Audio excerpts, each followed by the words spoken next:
Números, capítulo 34. As fronteiras da terra. Então o Senhor disse a Moisés: dê as seguintes instruções ao povo de Israel. Quando entrarem na terra de Canaã, que eu lhes dou como sua propriedade especial, estas serão as fronteiras. A região sul se estenderá desde o deserto de Zin ao longo da divisa com Edom. A fronteira sul começará no leste, na extremidade do Mar Morto. Ela se estenderá pelo sul, passando pela ladeira do Escorpião em direção a Zin. Seu extremo sul será Cades Barneia, de onde seguirá até Hazar Adar, e de lá até Asmon. De Asmon, a fronteira fará uma curva em direção ao ribeiro do Egito e terminará no mar Mediterrâneo. A fronteira oeste será o litoral do Mediterrâneo. A fronteira norte começará no mar Mediterrâneo e se estenderá para leste até o monte Or, e de lá até Lebo Hamate, seguindo em direção a Zedade, continuando até Zifron e dali até Hazar Enã. Essa será a fronteira norte. A fronteira leste começará em Hazar Enã e se estenderá para o sul até Zefã e descerá até Ribla, ao lado leste de Aim. De lá descerá beirando o lado leste para o mar da Galileia e depois, acompanhando o rio Jordão, até o Mar Morto. Essas são as fronteiras de sua terra. Então Moisés disse aos israelitas: este território é a herança que vocês repartirão entre si por meio de sorteio, pois o Senhor ordenou que a terra seja dividida entre as 9 tribos e meia restantes. As famílias das tribos de Ruben, Gade e da metade da tribo de Manassés já receberam suas porções de terra, do lado leste do Jordão, do lado oposto de Jericó, na direção do nascer do sol. Líderes para repartir a terra. Versículo 16. O Senhor disse a Moisés: o sacerdote Eleazar e Josué, filho de Num, são os homens escolhidos para repartir a terra entre o povo. Nomeie um líder de cada tribo para ajudá-los com a tarefa.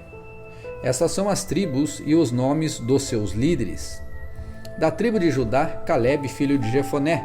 Da tribo de Simeão, Samuel, filho de Amiúde. Da tribo de Benjamim, Elidade, filho de Quislom. Da tribo de Dan, Buqui, filho de Jogli. Da tribo de Manassés, filho de José, Raniel, filho de Éfode. Da tribo de Efraim, filho de José, Quimuel, filho de Siftã. Da tribo de Zebulon, Elisafã, filho de Parnaque. Da tribo de Issacar, Paltiel, filho de Azã. Da tribo de Azer, Aiude, filho de Selomi. Da tribo de Naftali, Pedael, filho de Amiúde. Da tribo... Essas são as tribos e esses são os homens que o Senhor nomeou para repartir as porções da terra de Canaã entre os israelitas. Números capítulo 35. Cidades para os levitas. O Senhor disse a Moisés, junto ao rio Jordão, nas campinas de Moabe, do lado oposto de Jericó: ordene aos israelitas que, das propriedades que receberem por herança, deem algumas cidades para os levitas morarem. Entreguem também as pastagens ao redor delas.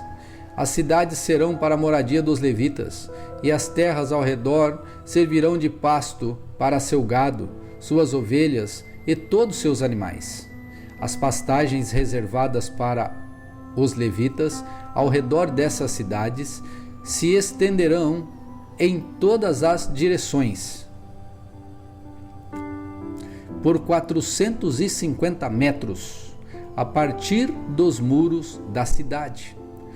Meçam 900 metros fora dos muros da cidade em todas as direções, sul, leste, oeste e norte, com a cidade no centro. Essa será a área de pastagem das cidades.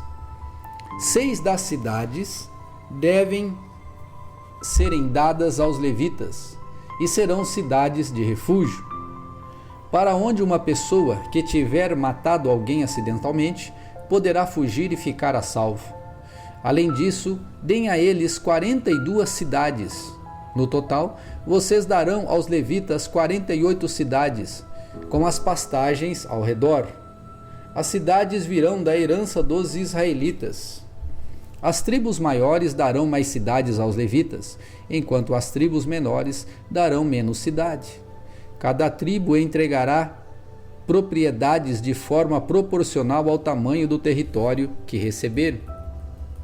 As cidades de refúgio. Versículo 9.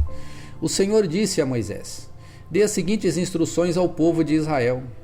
Quando atravessarem o Jordão para entrar na terra de Canaã, escolham cidades de refúgio para onde uma pessoa que tiver matado alguém acidentalmente poderá fugir.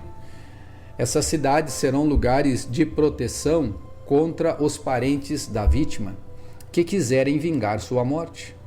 A pessoa que tirou a vida de alguém não será executada antes de ser julgada pela comunidade. Escolham para si 6 cidades de refúgio, 3 do lado leste do rio Jordão e 3 do lado oeste, na terra de Canaã. Essas cidades servirão para proteger os israelitas, os estrangeiros que vivem entre vocês e os que estiverem de passagem. Qualquer um que matar alguém acidentalmente poderá fugir para lá. Se, contudo, alguém atacar uma pessoa e matá-la com um pedaço de ferro, é assassino, ou melhor, é assassinato, e o assassino deverá ser executado. Ou, se alguém com uma pedra na mão atacar e matar outra pessoa, é assassinato, e o assassino deverá ser executado. Ou ainda, se alguém atacar outra pessoa e matá-la com um pedaço de madeira, é assassinato e o assassino deverá ser executado. O parente mais próximo da vítima é responsável pela execução do assassino. Quando o encontrar, o vingador deverá executar o assassino. Portanto, se alguém odeia outra pessoa e fica à espreita dela, e a empurra ou joga contra ela um objeto perigoso e ela morre, ou se alguém odeia outra pessoa e a fere com as mãos e ela morre, é assassinato. Nesses casos, o vingador deverá executar o assassino quando o encontrar. Se, contudo, alguém empurrar outra pessoa sem ter demonstrado anteriormente nenhuma hostilidade, ou jogar algo que acerte a pessoa acidentalmente, ou sem intenção deixar cair sobre ela uma pedra grande, embora não fossem inimigos, e a outra pessoa morrer, a comunidade usará as seguintes normas para julgar entre o acusado e o acusador: o parente mais próximo da vítima. A comunidade protegerá o acusado do vingador e cuidará para que ele chegue à cidade de refúgio para onde fugiu. Ali ele ficará até a noite, ou ali ele ficará até a morte do sumo sacerdote, que foi ungido com óleo sagrado. Se, contudo, o acusado sair alguma vez dos limites da cidade de refúgio, e o vingador o encontrar fora da cidade e o executar, essa morte não será considerada assassinato. O acusado deveria ter ficado dentro da cidade de refúgio até a morte do sumo sacerdote. Depois da morte do sumo sacerdote, porém, o acusado poderá voltar à sua propriedade. Essas são as prescrições legais a serem cumpridas de geração em geração, onde quer que morarem. Todos os assassinos deverão ser executados, mas apenas se mais de uma pessoa apresentar provas.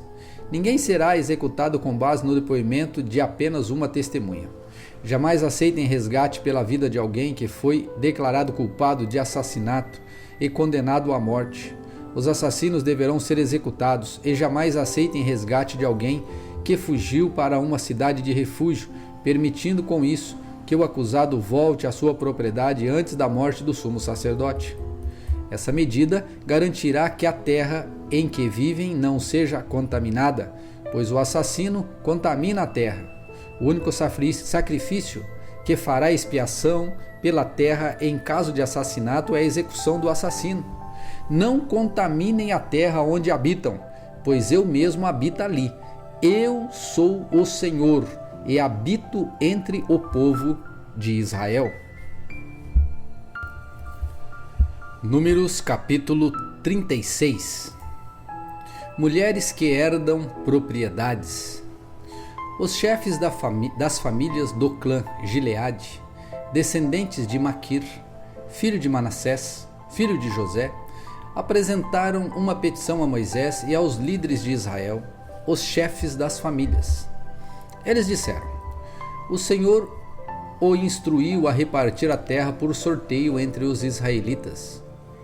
O Senhor também instruiu a entregar a herança que pertencia ao nosso irmão Zelofeade às filhas dele.